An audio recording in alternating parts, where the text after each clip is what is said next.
سلام، خوش اومدین به کانال مونوتوب. امروز اومدیم یه ریاکت خفن جدید داغ بزنیم به ترک نمیفهمان از زرتشت و ریل 47. چرا 47 نگفتی؟ نام 47 چرا نگفتم، مثل آکا 47 که نمیفهمن اشتباه نکنم از آلبوم جدید زرتشت باید باشه. بله آلبوم داده بیرون. بزن بریم آهنگو با هم گوش کنیم، اما قبلش لایک کامنت یادتون نره. حتما اگه تا الان سابسکرایب نکردین سابسکرایب کنین، اون دکمه بغل سابسکرایب هم بزنین، همون زنگوله رو میگه. آره زنگوله. که زنگوله کجاست؟ اونجاست. تا اولین نفره باشه که ویدیوی ما رو میبینید. طریقه زنگوله درست به صدا در آوردن زنگوله. واسه اینم بعداً یه ویدیو جداگونه میگیریم که چجوری برید زنگوله رو به صدا در بیارید. بزن بریم. The apocalypse.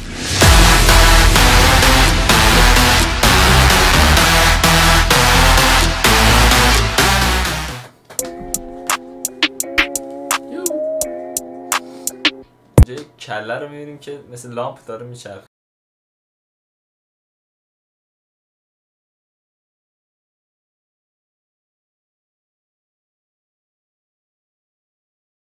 نفره میگه بریم مسکو.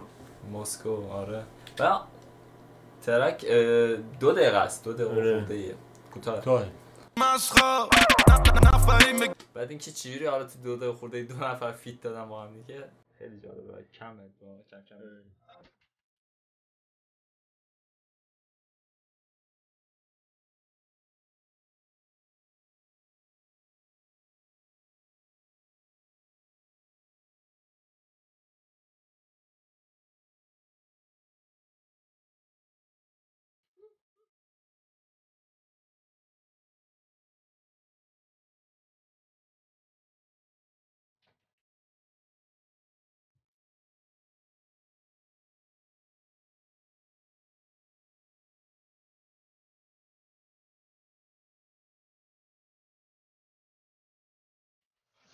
حق داره، آلمانی میخونی ما هم نمیفهمیم، چه برسه مخاطب. آره دیگه باید یه نفر باشه که آلمانی بفهمه که بفهمه.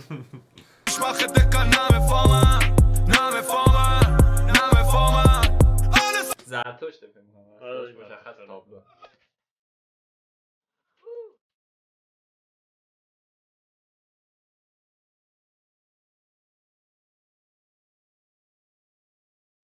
باشه ما فهمیدیم. هستش بخت بیمخت و نمیفهمم. آره نخش های لحظه واقعا ما نمیفهمیم. ریل اومد.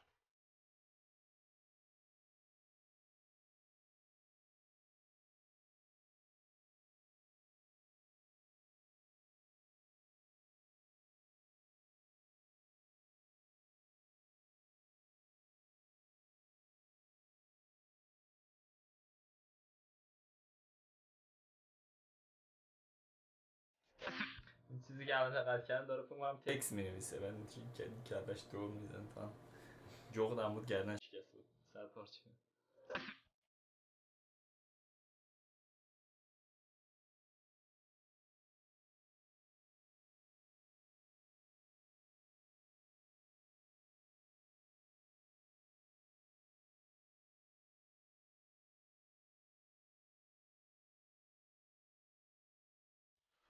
من واقعا بعد از این فهمیدم که واقعا نمیفهمم.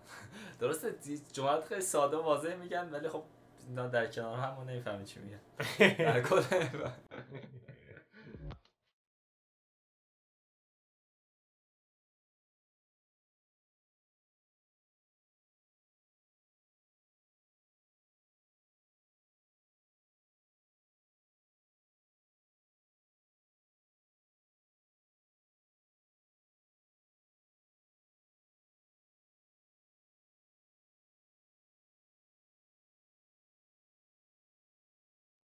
بعد تمام.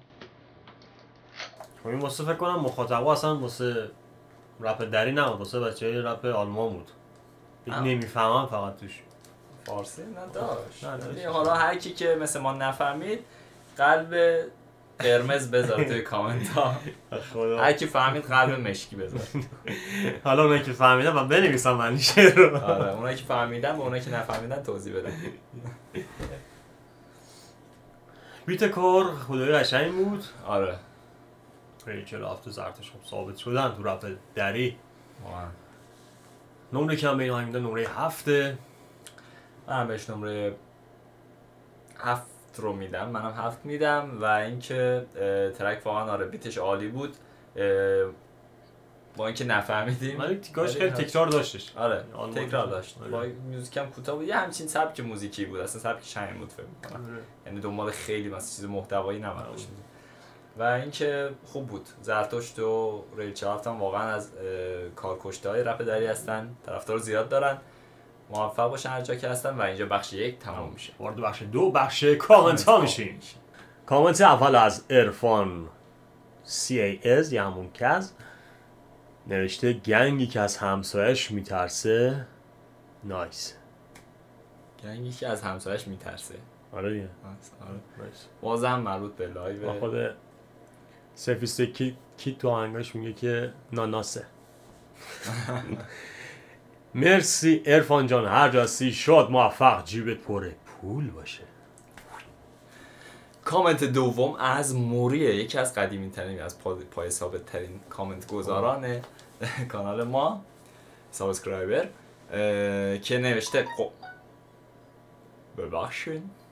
نوشته قماندان شفیع یکی از بزرگترین فرمانده های هزارجات منظورش هزارها بود هست که قلندر و لات بود و هم با دولت و هم با طالبان می جنگید و نیروی خیلی زیادی داشت. بهش میگفتن شفیع دیوانه چون واقعا بیرحم بود و یکی از معروف دیگه ادامهش نداشته یکی از معروف ترین فرمانده ها بود فکر می‌کنم که راجع به ترک قماندان که ترک شفیع از قماندان بود همین چند وقت پیش روش ریاکت رفتیم. مرسی موری جان از کامنتت از اطلاعات مفیدت و از حمایتی که از ما کردی. امیدوارم هر جا که هستی خودت موفق و پیروز و پولدار و سلامت در کنار خانواده باشی. امیدوارم از این ویدیو ریاکت لذت برده بوده باشید. اگه لذت بردین حتما لایک و کامنت یادتون نره. سابسکرایب حتما بکنین و اون زنگو درم به صدا در بیارین تا اولین نفری باشین که ویدیوی ما رو میبینید. پس تا یه ویدیو یه ریاکت دیگه بدرود. 1 2 3